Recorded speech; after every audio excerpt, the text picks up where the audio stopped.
Hello everyone, welcome to my channel. अगर आप हमारे चैनल पे नए हैं तो प्लीज़ हमारे चैनल को सब्सक्राइब कीजिए। सब्सक्राइब करने के बाद इसके साइड में जो बेल आइकन है उस पर प्रेस कीजिए। यहाँ आपको ऑल का ऑप्शन मिलेगा, उस पर सेलेक्ट कीजिए सो दैट हमारे नए वीडियोज़ की अपडेट आपको मिलती रहेगी। सारे वीडियोज़ देखने के लिए हमारे चैनल पर जाइए। यहाँ वीडियोस का ऑप्शन है, उस पर सिलेक्ट करने के बाद आपको सारे वीडियोस दिख जाएंगे। और अगर आपको क्लास के अकॉर्डिंग वीडियोस चाहिए तो उसके लिए आप प्लेलिस्ट में जाइए। यहाँ सारे क्लास के अकॉर्डिंग वीडियोस हैं। हमारे वीडियोस देखने के बाद उन्हें लाइक कीजिए, शेयर कीजिए सभी के साथ। शेयर करने के बाद प्लीज़ नीचे जाके कमेंट करके बताइए कि आपको हमारे वीडियोस कैसे लगे। Thank you so much. Good morning student. आज हम पढ़ेंगे कक्षा 8 कविता। कक्षा 8 में जो कविता है वह पहली कविता क्या है? हमारी प्रार्थना है। उस प्रार्थना का नाम है जग जीवन में जो चीर महान। इसके पहले हम जानना चाहते हैं कविता होती क्या है, कविता कहते किसे हैं। तो कविता एक पद्यांश है जिसमें कवि अपने अलंकारिक भावों को, अपने मन के आंतरिक भावों को अलंकारिक रूप में शब्दों के द्वारा प्रस्तुत करता है। कविता आरोह अवरोह के द्वारा बनाई जाती है। कविता कैसी होती है? जिसमें आरोह और अवरोह के द्वारा बनाई जाती है। ये कविता कौन है? जग जीवन में जो चीर महान, ये कविता का टाइटल है, इस चैप्टर का नाम है। इस कविता में कवि मनुष्य के लिए प्रार्थना करता है कि मनुष्य के अंदर का भय, उसके भय, साहस और ऊंच नीच का भेदभाव है वह समाप्त कर सके। कवि की कामना है कि मानव जीवन में जो महान, सौंदर्यपूर्ण और सत्य हो वह उसी का प्रेमी बने, क्योंकि उसी में मानव का हित है। कवि ईश्वर से ऐसी शक्ति की कामना करता है जिसके द्वारा वह विश्व में व्याप्त भय, संयम तथा अंधविश्वास को दूर कर सके।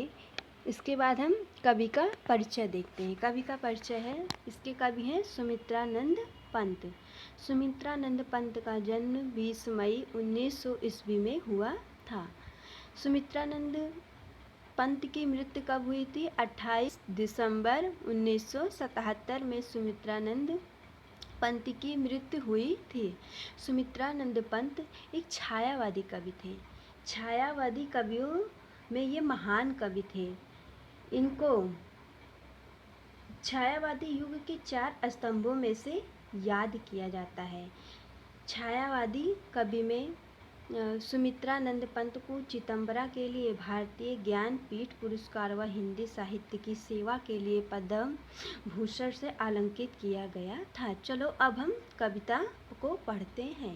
पहली कविता है हमारी, जग जीवन में जो चीर महान, सौंदर्यपूर्ण और सत्य प्राण, मैं उसका प्रेमी बनूं नाथ, जिसमें मानव हित हो समान। दूसरी, जिसमें जीवन में मिले शक्ति, छूटे भय संयम, अंध भक्ति में वह प्रकाश बन सकूं नाथ, मिट जाए जिसमें अखिल व्यक्ति। दिस दिस में प्रेम प्रभा प्रसार, हर भेद भाव का अंधकार, मैं खोल सकूं चिर मुद्दे नाथ, मानव के उर के स्वर्ग द्वार। चौथी लास्ट पंक्ति हमारी, पाकर प्रभु तुमसे अमर दान, करने मानव का परित्राण, ला सकूं विश्व में एक बार, फिर से नवजीवन का बिहान। चलो इस कविता में कुछ कठिन शब्द हैं जिनके हम अर्थ को समझते हैं। पहला है चिर। चिर का मतलब होता है बहुत लंबे समय के लिए।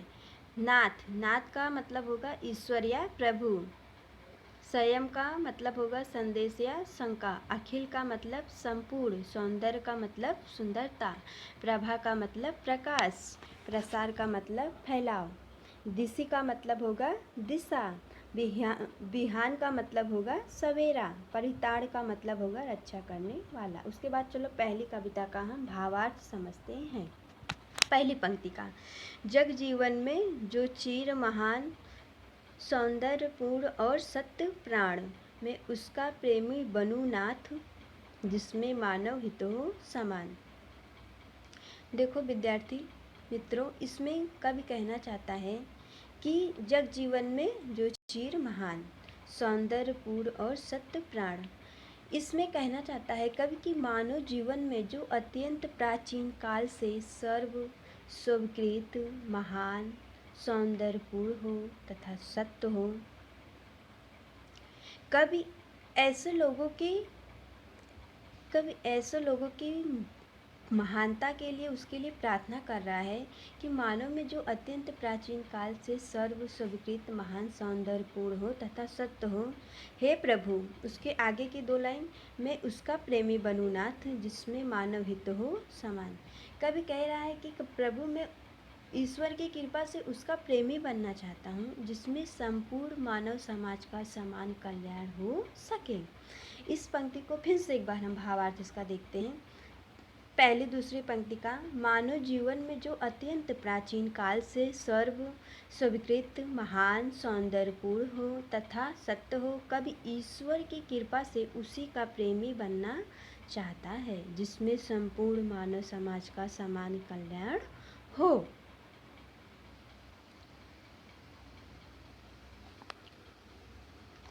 इसमें कुछ वर्ड्स हैं। हित का मतलब सबका भला करने वाला। इसके बाद दूसरी पंक्ति की ओर हम चलते हैं। दूसरी पंक्ति हमारी है, जिसमें जीवन में मिले शक्ति, छूटे भय, संयम, अंध भक्ति, मैं वह प्रकाश बन सकूं नाथ, मिट जाए जिसमें अखिल व्यक्ति। देखो विद्यार्थी मित्रों, इसमें कवि कहना चाहता है जिसमें जीवन में मिले शक्ति, कवि ईश्वर की कृपा से ऐसा प्रकाश पाना चाहता है जिसमें जीवन में मिले शक्ति। कवि प्रार्थना कर रहा है ईश्वर से कि मुझे ऐसी शक्ति मिले जिसमें छूटे भय, संयम, अंध भक्ति, जिसमें उसे जीवन में शक्ति प्राप्त हो। वो शक्ति कैसी हो, जिसमें ना भय, ना कोई डर, जीवन में वह शक्ति प्राप्त हो जिसमें ना कोई दुविधा हो तथा अंधविश्वास को दूर हो। मैं वह प्रकाश बन सकूं नाथ, मिट जाए जिसमें अखिल भक्ति। वह भगवान, इस कवि ईश्वर से प्रार्थना करता है कि मैं वह प्रकाश बनूं जिसमें संपूर्ण मानव समाज का कल्याण हो सके। फिर से एक बार हम इसका अर्थ देखते हैं। कवि ईश्वर की कृपा से ऐसा प्रकाश, ऐसा ज्ञान प्राप्त करना चाहता है जिसमें उसे जीवन में वह शक्ति प्राप्त हो जिसमें डर, दुविधा तथा अंधविश्वास दूर हो तथा संपूर्ण मानव की कल्पना साकार हो। कवि ईश्वर से ऐसे प्रार्थना करता है। अखिल का मतलब समग्र या संपूर्ण।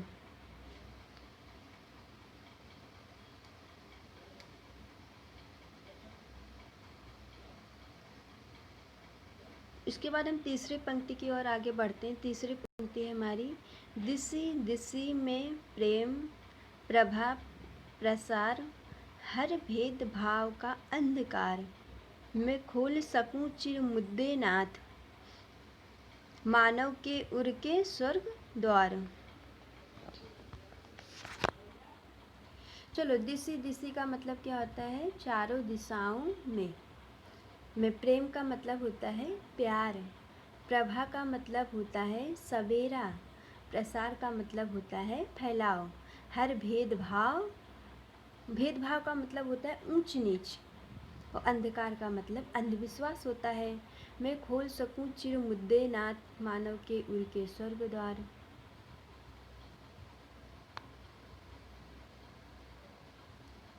चलो, मैं खोल सकूं चिर मुद्दे नाथ, मानव के उर का मतलब यहाँ पे होगा हृदय, स्वर्ग का द्वार मतलब स्वर्ग का द्वार।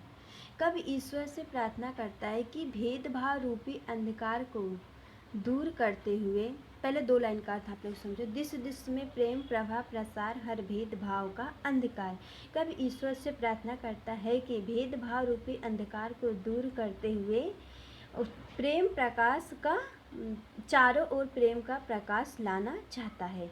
कवि ईश्वर से प्रार्थना करता है कि भेदभाव रूपी अंधकार को दूर करते हुए चारों ओर प्रेम प्रकाश का प्रसार हो। मैं खोल सकूं चिरमुद्दे नाथ मानव के उर के स्वर्ग द्वार। फिर कवि ईश्वर से ऐसी प्रार्थना, ऐसा सामर्थ्य पाना चाहता है जिसमें वह मानव के हृदय के दरवाजे को खोल सके। मैं खोल सकूं चिरमुद्दे नाथ, जिससे वह मानव के हृदय के द्वार को खोल सके। कभी ऐसी प्रार्थना करता है कि ईश्वर से ऐसा सामर्थ्य पाना चाहता है कि जिसमें वह संपूर्ण मानव समाज, मानव जाति के हृदय के दरवाजे को खोल सके। वह कभी ईश्वर से ऐसी प्रार्थना करता है। देखो, इसमें जितने भी डिफ़िकल्ट वर्ड हैं उसमें कौन है? दिस का मैंने आपको बता ही दिया कि दिस का होगा चारों दिशाओं में। प्रभा का मतलब होगा सवेरा, प्रसार का मतलब होगा फैला हुआ, भेदभाव का मतलब होगा ऊंच नीच, अंधकार का मतलब अंधविश्वास। मैं खोल सकूं चिर मुद्दे ना, चिर मतलब जो प्राचीन काल से बहुत पुराना,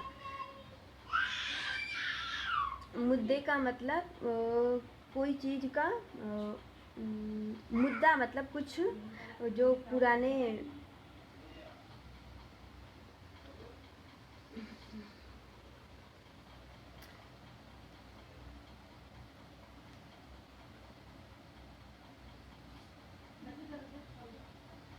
इसके बाद चौथी पंक्ति की ओर हम आते हैं। पाकर प्रभु तुमसे अमर दान करने मानव का परिताण, ला सकूं विश्व में एक बार फिर से नवजीवन का बिहान।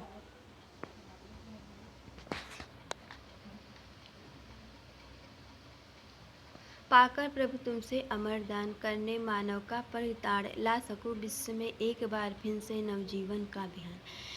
इस कविता में कवि ईश्वर से प्रार्थना करता है कि तुमसे अमर दान करने मानव का परिताण, कि मैं हे ईश्वर आपसे अमर होने का वरदान पाना चाहता हूँ, जिससे मैं संपूर्ण मानव की रक्षा कर सकूँ।